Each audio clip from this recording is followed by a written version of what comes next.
Ngiyakhulekela kuzo zonke indawo siyokhulekela amagumbini amane emhlaba. Nkosi yami, ngiyakhulekela. Nansi ividiyo yakho, hamba le video.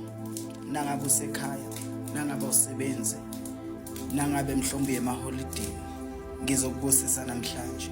Nangabe izinto zemnyama ngizothi uNkulunkulu makaphakame kuwena. Amathonga wonke mawanyakazi. Njengamanje ziyenzeka. Ake ngimemezele ngithi nje bonke abantu maphethelo negoli wonke.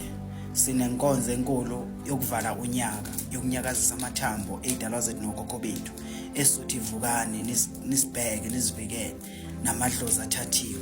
Abantu abazi ukuthi kule weekend enkulu yasebusuku sinenkonzo yasebusuku ePinville Community Hall. Abantu abaphume ngomnengi eSoweto. Ngizovala unyaka sophethe unyaka. Nesophethe unyaka ke siyazi ukuthi unyaka unegigaba, uney'ngozi, kulimala abantu, kwenzeka yonke into.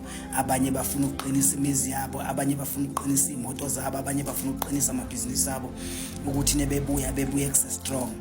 Ngiyacela noma engawubani nawula igoli woze enkonzweni ebusuku ePinville yokuvala unyaka, inkonzo yokuphetha unyaka. Ngicela niphume ngomningi. Inkonzo kungabe usindisiwe, kungabe uliNazaretha, kungabe waseZayoni, kungabe waseDashi, iWeseli, St John. Ngicela niphume ngomningi. Awusonto usekhaya, kungabe unebhizinisi, kungabe unamathenda, phuma. Sinenkonzo enkulu kulapho khona siyohlabelela kuyoze kuse eyobilo ishile leyo nto ekeyboard kuyoze kuyophuma ilanga. Ngicela abantu bengaphuthelwa kule nkonzo. Le nkonzo inkonzo enkulu.